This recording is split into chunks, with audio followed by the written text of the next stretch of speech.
दोस्तों हम आज के वीडियो में पढ़ने वाले हैं क्लास 9th का मैथ एक्सरसाइज 1.3। एक्सरसाइज 1.3 स्टार्ट करने से पहले हम इससे रिलेटेड कुछ बेसिक कॉन्सेप्ट देख लेते हैं एंड देन हम एक्सरसाइज 1.3 के कुछ क्वेश्चंस को हल करेंगे। स्टार्ट करते हैं। क्वेश्चन नंबर 1 में यहाँ पर कह रहा है कि निम्नलिखित भिन्नों को दशमलव रूप में लिखिए और बताइए कि प्रत्येक का दशमलव प्रसार किस प्रकार का है। देखिए यहाँ पर क्वेश्चन में क्या है, दशमलव प्रसार। तो पहले हम इस एक्सरसाइज से रिलेटेड बेसिक कॉन्सेप्ट को जान लेते हैं एंड देन हम क्वेश्चन को सॉल्व करेंगे। आपकी बुक में ही दिया गया है वास्तविक संख्याएं और उनके दशमलव प्रसार। वास्तविक संख्याओं के बारे में हमने पहले भी पढ़ा है, आपने पिछली वीडियो अगर नहीं देखा तो वह जाके देख लीजिए, एक्सरसाइज 1.1 एंड एक्सरसाइज 1.2। उसमें आपको मैंने वास्तविक संख्या के बारे में बताया है। आज की वीडियो में हम दशमलव प्रसार के बारे में जानेंगे कि ये कितने प्रकार का होता है।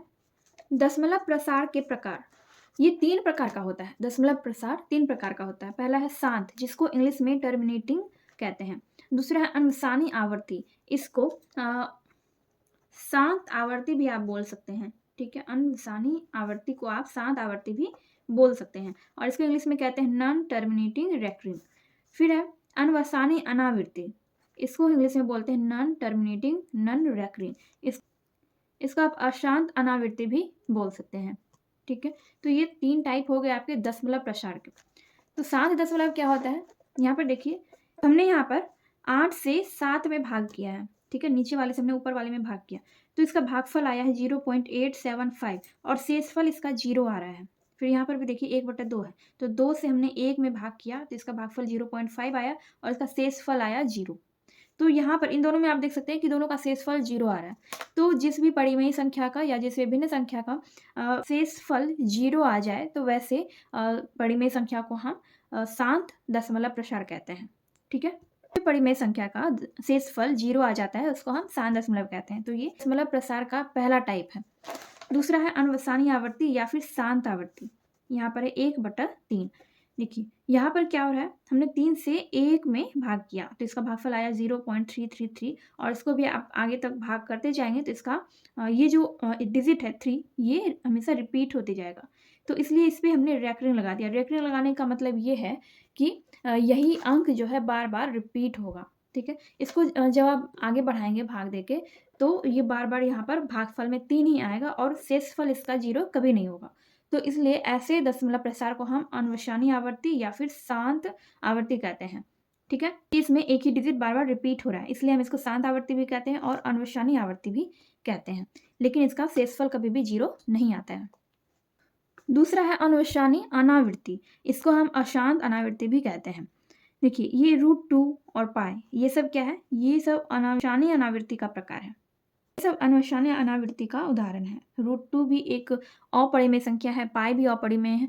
तो और अनवसानी आवर्ती जो होता है वो परिमेय संख्या का होता है।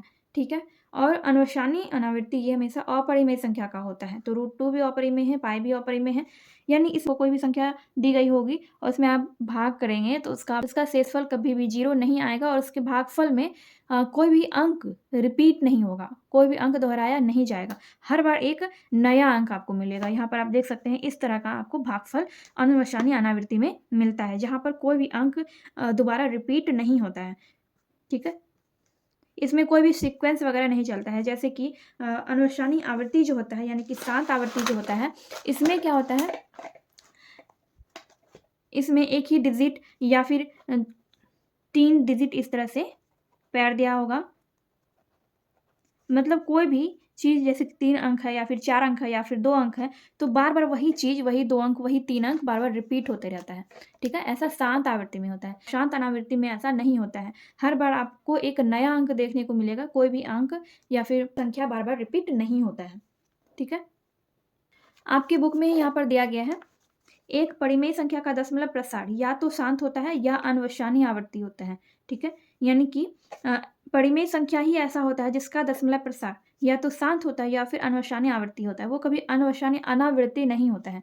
परिमेय संख्या का दशमलव प्रसार कभी भी अनवसानी अनावृत्ति नहीं होता है। साथ ही वह संख्या जिसका दशमलव प्रसार शांत या अनवसानी आवृत्ति है एक परिमेय संख्या होती है। ठीक है, यानी कि शांत दशमलव प्रसार जो है और अनवसानी आवर्ती जो है वो क्या है, वो परिमेय संख्या का ही होता है। शांत दशमलव और शांत आवर्ती को हम अनवसानी आवर्ती भी कहते हैं। तो ये दोनों जो है ये हमेशा परिमेय संख्या में होता है। ठीक है, अगर आप किसी भी परिमेय संख्या का दशमलव प्रसार ज्ञात करेंगे तो उसका दशमलव प्रसार या तो शांत होगा या फिर शांत आवर्ती होगा, लेकिन वो अशांत अनावर्ती कभी नहीं होगा। एक परिमेय संख्या का दशमलव प्रसार या तो शांत होगा या फिर शांत आवर्ती होगा, वो अशांत अनावर्ती नहीं होता है। अशांत अनावर्ती कैसी संख्या का होता है? अपरिमेय संख्या का। अपरिमेय संख्या का दशमलव प्रसार हमेशा अशांत अनावृत्ति होता है, ठीक है, जिसमें शेषफल कभी भी 0 नहीं आता है और भागफल में एक ही संख्या या फिर एक ही डिजिट बार बार रिपीट नहीं होता है, यानी कि इसमें हम रेकरिंग भी नहीं लगा सकते और इसका फल भी 0 नहीं होता है। तो ऐसा दशमलव प्रसार अशांत अनावृत्ति कहलाता है, और जिसमें परिमेय संख्या का शेषफल 0 आ जाए और या फिर भागफल में एक ही संख्या एक ही अंक बार बार रिपीट हो, जिस पर हम रेकरिंग लगा सकते हैं, वैसे दशमलव प्रसार को हम शांत आवृत्ति कहते हैं, ठीक है। यहाँ पर आपका एक्सरसाइज 1.3 का बेसिक क्लियर हो चुका है। एंड चलिए हम देखते हैं एक्सरसाइज 1.3। फर्स्ट नंबर का क्वेश्चन दिया गया है कि निम्नलिखित भिन्नों को दशमलव रूप में लिखिए और बताइए कि प्रत्येक का दशमलव प्रसार किस प्रकार का है। एंड आई होप आपको अब दशमलव प्रसार क्लियर हो चुका होगा, दशमलव प्रसार कितने प्रकार का होता है और ये क्या होता है। तो हमें इन सब भिन्नों का दशमलव प्रसार बताना है कि इसका दशमलव प्रसार किस प्रकार का है, शांत है या फिर शांत आवर्ती है। चलिए देखते हैं क्वेश्चन नंबर 1 से। तो पहला क्वेश्चन है 36/100। यहाँ पर हम क्या करते हैं, देखिए यहाँ पर आप चाहें तो 100 से 36 में भाग कर सकते हैं, या फिर एक चीज़ आप यहाँ पर ये भी कर सकते हैं। यहाँ पर देखिए 100 है, इसमें 2 जीरो लगा हुआ है, तो ऊपर वाला जो संख्या है इसमें हम क्या करेंगे, ऊपर वाला जो अंक रहता है उसमें हम 2 अंक के बाद दशमलव दे देंगे, ठीक है। देखिए यहाँ पर 100 है और इस पर 2 जीरो है, तो ऊपर में कितना भी अंक हो, चाहे 4 अंक हो या फिर 5 अंक हो, अगर नीचे में 100 है तो हम 2 अंक के बाद ही दशमलव देंगे। लेकिन यहाँ पर सिर्फ 2 ही अंक है, तो यहाँ पर हम ये दोनों अंक लिख देंगे और इसके बाद इधर हम बाएं साइड हम दशमलव दे देते हैं, ठीक है। और इधर कुछ भी नहीं है तो यहाँ पर हम 0 लगा देंगे, 0.36। ये हो गया आपका इसका भागफल। अब आपको ये बताना है कि ये शांत है या फिर शांत आवर्ती है, यानी कि अनुशानी आवर्ती है। तो ये दशमलव प्रसार किस प्रकार का है, ये है शांत। ये हो गया आपका आंसर। क्वेश्चन नंबर 2 में है 1/11। यहाँ पर हमें क्या करना है, देखिए यहाँ पर हम 11 से 1 में भाग करेंगे। तो यहाँ पर 1 है, यहाँ पर 11 है, तो 1 11 से छोटा है। देखिए हमने यहाँ पर एक पॉइंट देके यहाँ पर 0 दिया और फिर भी ये इससे छोटा था, तो हमने यहाँ पर क्या किया, एक और 0 हमने यहाँ पर बैठाया और फिर ये 0 हमने यहाँ पर इसको लगा दिया। अब ये 100 है और ये 11 है। अब 100 जो 11 से बड़ा है, अब हम इसमें भाग कर सकते हैं, तो 9 बार में हम इसको खिलाएंगे। 11 नमा 99, यहाँ पर 99 हो जाएगा और नीचे आपका शेष कितना बच जाएगा, 1, ठीक है।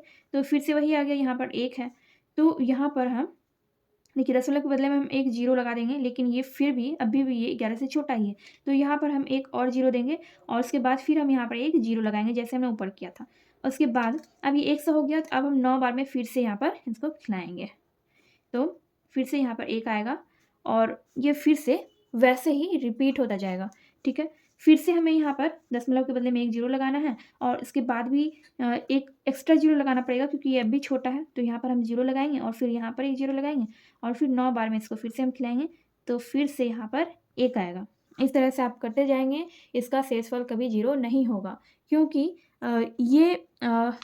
इसका दशमलव प्रसार कैसा है, ये शांत आवृत्ति है। देखिए 0.090909 ये इसका भागफल आया है, तो हम यहाँ पर क्या लिखेंगे, 0.09 और इस पर रेकरिंग हम लगा देंगे क्योंकि यही चीज़ बार बार रिपीट हो रहा है, ठीक है। तो इसलिए ये दशमलव प्रसार है अनुशानी आवर्ती। ये हो गया आपका सेकेंड नंबर का आंसर। में है 4.1/8। तो सबसे पहले तो हम पूर्णांक को तोड़ लेंगे, 8 × 4 और प्लस 1 कर देंगे, ठीक है। 8 चौके 32 और ये 1 33, 33/8। यहाँ पर हम क्या करेंगे, 8 से 33 में भाग करेंगे, ठीक है। 8 चौके 32, ये हमने 4 बार में यहाँ पर खिलाया, 1 आया, फिर यहाँ पर पॉइंट देंगे, उसके बाद ही हम यहाँ पर 0 देंगे और ये एक बार में हम यहाँ पर खिलाएंगे, 8 एकम 8, यहाँ पर एक बार में खाएगा, 10 में 8 गया तो 2 हो गया। फिर यहाँ पर अब हमें पॉइंट देने की जरूरत नहीं है, अब यहाँ पर हम क्या करेंगे, 0 दे देंगे, ठीक है। अब हम खिलाएंगे 8 दूनी 16, 2 बार में 16 और 10 में 6 गया, ये 4 हो गया और इसी पॉइंट के बदले में हम यहाँ पर फिर से एक 0 देंगे और यहाँ पर हम 5 बार में फिर से खिला देंगे, 8 पंचे 8 पंचे हो गया 40। तो इसका शेषफल जो है वो 0 यहाँ पर आ रहा है, शेषफल क्या है, 0 आ रहा है और भागफल आपका कितना आया, यहाँ पर आपको रेकरिंग देने की ज़रूरत नहीं है क्योंकि शेषफल इसका यहाँ पर 0 आ चुका है। तो 4.125 यानी कि 4 × 1/8 ये कैसा दशमलव प्रसार है, इसका दशमलव प्रसार शांत है। तो बाकी की संख्याओं का दशमलव प्रसार भी वैसे ही ज्ञात करना है भाग देके। तो 4 नंबर, 5 नंबर एंड 6 नंबर इसका हमने दशमलव प्रसार ज्ञात कर लिया, तो इसका भागफल ये आया है। और 2/11 इसका भागफल ये आया है। और 329/400 इसका भागफल ये है। ठीक है, तो इसमें आप देख सकते हैं इसका जो दशमलव प्रसार है इसमें हमने रेकरिंग लगाया है। ठीक है, क्योंकि जब आप इसे भाग देंगे तो क्या होगा, इसका भागफल इतना आएगा और शेषफल 0 नहीं होगा। शेषफल कभी भी 0 नहीं होगा और इसका भागफल जो होगा हमेशा यही रिपीट होते जाएगा। तो जब ऐसा होता है जिस पर हम रेकरिंग लगा सकते हैं, तो वैसे दशमलव प्रसार को हम कहते हैं अनुवसानी आवर्ती या फिर शांत आवर्ती। ठीक है, तो क्वेश्चन नंबर 4 का जो दशमलव प्रसार है वो होगा अनुवसानी आवर्ती और इसका भागफल आया है 0.181818 और इसी तरह से आगे भी 18 ही रिपीट होता जाएगा। तो यहाँ पर हम 0.18 पर रेकरिंग लगा देंगे और ये कैसा है, ये अनुवसानी आवर्ती है। 6 नंबर में है 329/400 इसका भागफल आया है 0.8225 तो ये है शांत आवर्ती। ठीक है, आप भाग देकर आप खुद से भाग करके भी देख सकते हैं। मैंने आपको क्वेश्चन नंबर 1, 2 एंड 3 देकर बता दिया और इसी प्रकार से आपको अपने से खुद से भाग दे के देखना है। ठीक है, तो इस तरह से आपका एक्सरसाइज 1.3 का क्वेश्चन नंबर 1 कंप्लीट हो चुका है। चलिए हम देखते हैं क्वेश्चन नंबर 2। क्वेश्चन नंबर 2 में है, आप जानते हैं कि 1/7 बराबर ये यानी 0.142857 रेकरिंग। ठीक है, 1/7 का दशमलव प्रसार ये आया है, इसका भागफल ये आया है। वास्तव में लंबा भाग दिए बिना क्या आप यह बता सकते हैं कि 2/7, 3/7, 4/7, 5/7 और 6/7 के दशमलव प्रसार क्या हैं? यदि हाँ तो कैसे? संकेत यहाँ पर दिया गया है। 1/7 का मान ज्ञात करते समय शेष फलों का अध्ययन सावधानी से कीजिए। ठीक है, तो आपको इस क्वेश्चन में ये बताना है कि 2/7 और 3/7, 4/7, 5/7 और 6/7 का दशमलव प्रसार क्या होगा, लेकिन इसमें आपको भाग नहीं देना है। बिना भाग किए ही आपको बताना है कि इसका दशमलव प्रसार क्या आएगा। आपको सिर्फ 1/7 का वैल्यू यहाँ पर दिया गया है और उसी के आधार पे हमें इन सब का वैल्यू, इन सब का दशमलव प्रसार हमें निकालना है। ठीक है, चलिए देखते हैं। तो सेकेंड नंबर में 1/7 का वैल्यू यहाँ पर दिया गया है। ठीक है, इसका भागफल यहाँ पर दिया गया है और यहाँ पर आप देख सकते हैं इस पर रेकरिंग लगा हुआ है। तो हमें 2/7 का और बाकी सबका भी दशमलव प्रसार ज्ञात करना है, वो भी बिना भाग दिए। तो हम कैसे करेंगे, यहाँ पर हम लिखेंगे 2 × 1/7। ठीक है, अब यहाँ पर 2 × 1/7 का यहाँ पर भागफल दिया गया है, तो यहाँ पर हम लिखेंगे 0.142857। तो इन सबको आपको क्या करना है, इन सबको गुना कर देना है। तो इन दोनों को गुना करके आएगा आपका 0.285714। ठीक है, जब आप इन दोनों को गुना करेंगे तो आपका इतना आएगा। तो ये हो गया आपका पहला आंसर। फिर 3/7 का वैसे ही करना है, 3 × 1/7 और 3 × 0 पॉइंट। और देखिए यहाँ पर इन सब पे भी रेकरिंग ही होगा, इन सब पर भी रेकरिंग होगा क्योंकि 1/7 का जो भागफल आया है उस पर भी रेकरिंग है इन सब पे और इस पर भी रेकरिंग होगा क्योंकि यही संख्याएं जो है बार बार रिपीट होगी, इसलिए इस पर रेकरिंग होगा। तो यहाँ पर भी हम लिखेंगे 0.4287 और इसको गुना करने के बाद आएगा आपका 0.428571। 4/7 है, 4 × 1/7 बराबर 4 × 0.1428557।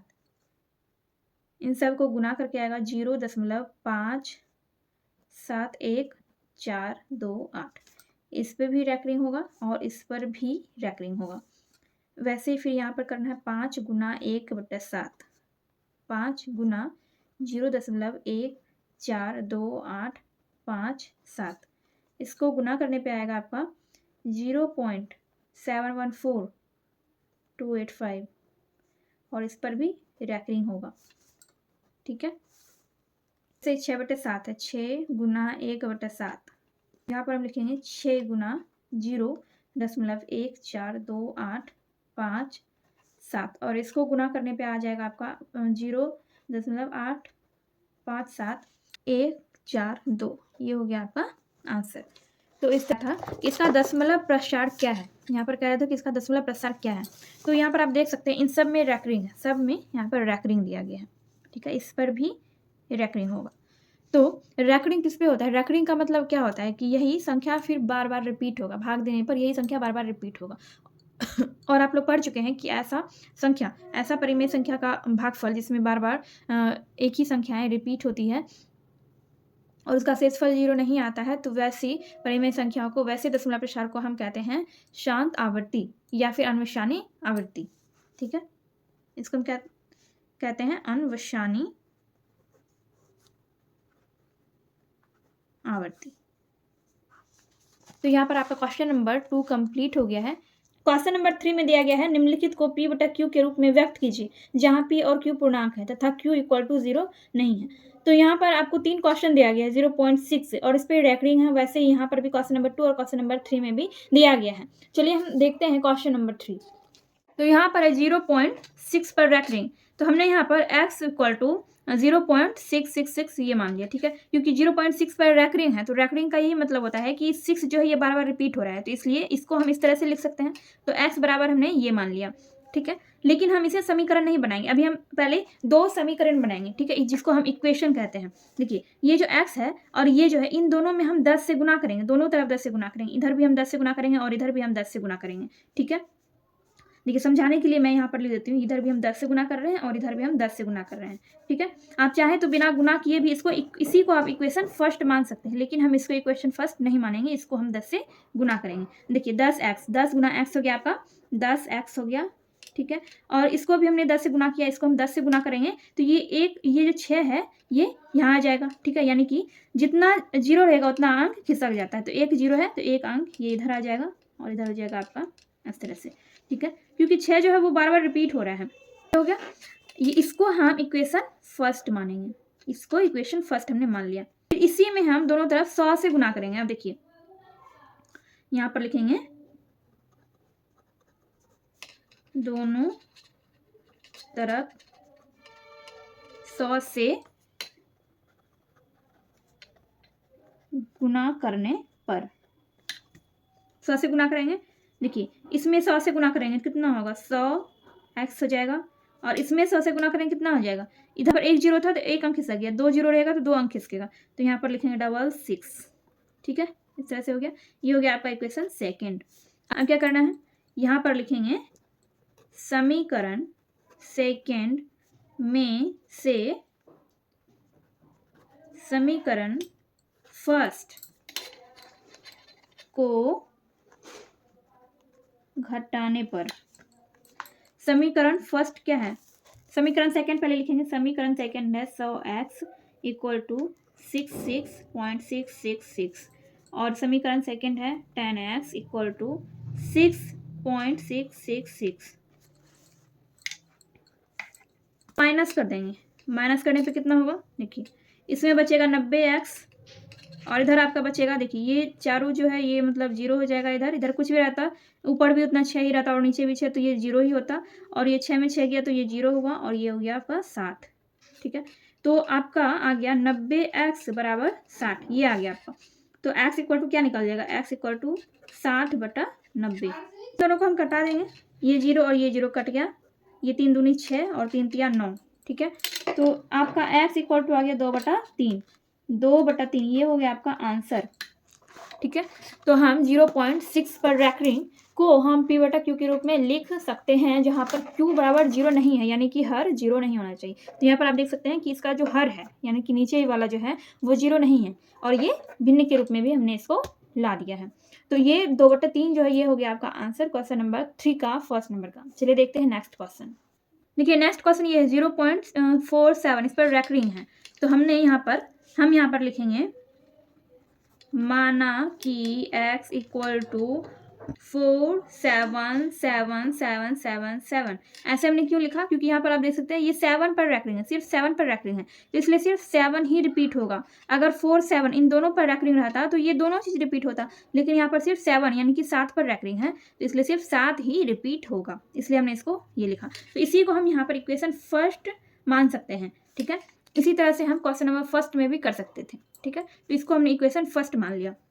अब हम यहाँ पर लिख सकते हैं समीकरण फर्स्ट में 10 से गुना करने पर, समीकरण फर्स्ट में हम 10 से गुना करेंगे, 10 में से गुना करेंगे तो यहाँ पर कितना होगा 10x, और इसमें भी हम 10 से गुना करेंगे, ये 0.47 है आपका, ठीक है। तो इसमें हम 10 से गुना करेंगे, कितना होगा आपका 4.7777। पर आप जितने भी बार 7 लिख सकते हैं, यहाँ पर 3 2 5 बार है तो 5 बार लिख देते हैं। तो इस तरह से आपका ये हो गया, गुना करके आपका इतना हो गया।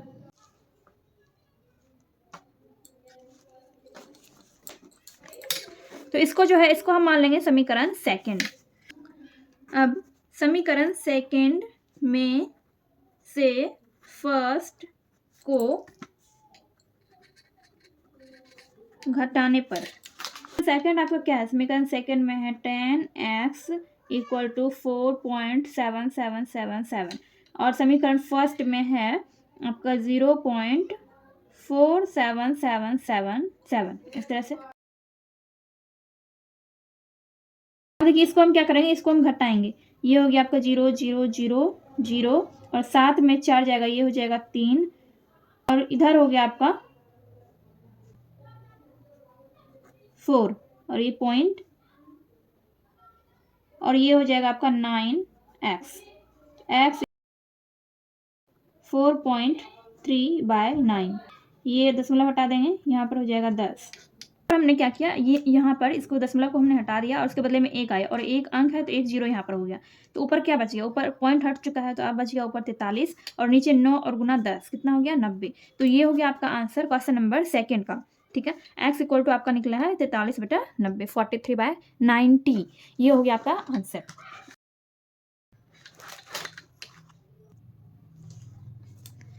देखिए नेक्स्ट क्वेश्चन है 0.001 और इस पर रैकरिंग है, तो यहाँ पर हमने लिखा माना, तो हमने यहाँ पर लिखा माना कि x इक्वल टू इतना। देखिए यहाँ पर 0.1, यहाँ पर 001 है, इन तीनों पर रैकरिंग है, इसलिए ये तीनों बार बार रिपीट होगा, ठीक है। ये तीनों अंक बार बार रिपीट होगा, 001 फिर 001 फिर 001।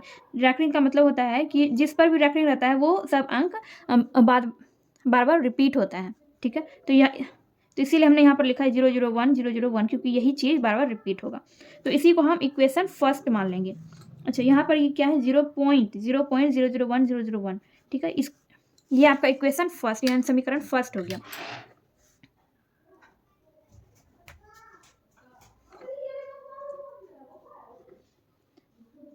अब देखिए हम समीकरण फर्स्ट में हम 100 से गुना कर देंगे, समीकरण फर्स्ट में 100 से गुना करने पर,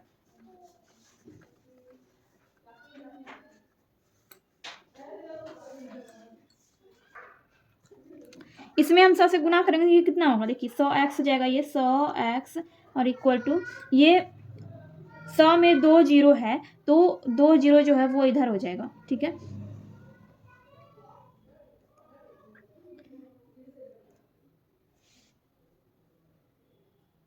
इधर से 2 0 यहाँ आ जाएगा, 0 0 इस तरह से हो जाएगा, 0 0 1 फिर 0 0 1 फिर 0 0 1 ऐसे हो जाएगा, ठीक।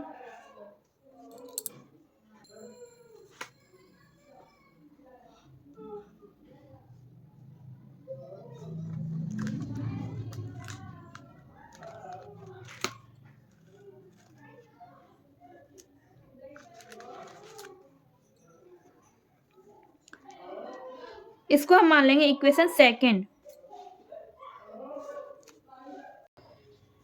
क्वेश्चन नंबर 3 में है 0.001 और इन तीनों पर रैकरिंग है। तो यहाँ पर हमने क्या किया है, देखिए x को हमने ये मान लिया है, यहाँ पर इन तीनों पर रैकरिंग है, तो इसका मतलब यही है कि ये तीनों बार बार रिपीट होगा, तो इसलिए हमने इसको इस तरह से लिख दिया है 001 001 001, ठीक है। तो इसी में हम क्या करते हैं, 1000 से हम गुना कर देते हैं। जब हम इसमें x में 1000 से गुना करेंगे तो 1000 x हो जाएगा, और फिर इसमें अगर हम 1000 से गुना करेंगे तो देखिए 1000 में 3 जीरो है तो ये 3 अंक खिसक के यहाँ आ जाएगा, इधर आ जाएगा, ठीक है। और उसके बाद दशमलव हो जाएगा, यानी कि दशमलव यहाँ पर हो जाएगा, यानी 1 के बाद दशमलव होगा, तो इसलिए हमने यहाँ पर लिखा है 1.001 तो ये हो गया आपका इक्वेशन सेकेंड और ये हो गया आपका इक्वेशन फर्स्ट।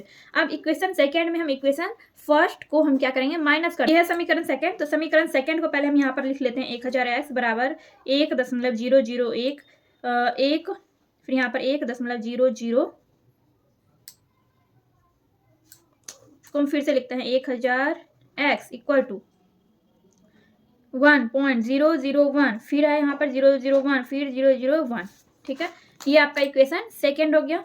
और इक्वेशन फर्स्ट क्या है, इक्वेशन फर्स्ट है x इक्वल टू 0.001 001 और 001, ठीक है। या फिर हम इस तरह से भी लिख सकते थे, सिर्फ यहाँ पर रेफरेंस दे के हम इसको छोड़ सकते थे, इतना लिखने का हमें जरूरत नहीं था। अब इसमें हम क्या करेंगे, इक्वेशन सेकेंड में हम इक्वेशन फर्स्ट को माइनस कर देंगे, इधर हो जाएगा आपका, इधर सब आपका जीरो हो जाएगा, जितना है आपका सब आपका जीरो हो जाएगा, और यहाँ पर पॉइंट और ये एक नीचे हो जाएगा, ठीक है। और इधर हो जाएगा 1000 में से एक माइनस होगा तो आपका बचेगा 999x, यानी कि आपका क्या होगा यहाँ पर 999x बराबर 1। तो हम यहाँ पर क्या लिखेंगे, x इक्वल टू 1/999। तो यही हो गया आपका आंसर, ये आपका क्वेश्चन नंबर 3 का आंसर हो गया। इस तरह से आपका क्वेश्चन नंबर 3 यहाँ पर कंप्लीट हो गया है।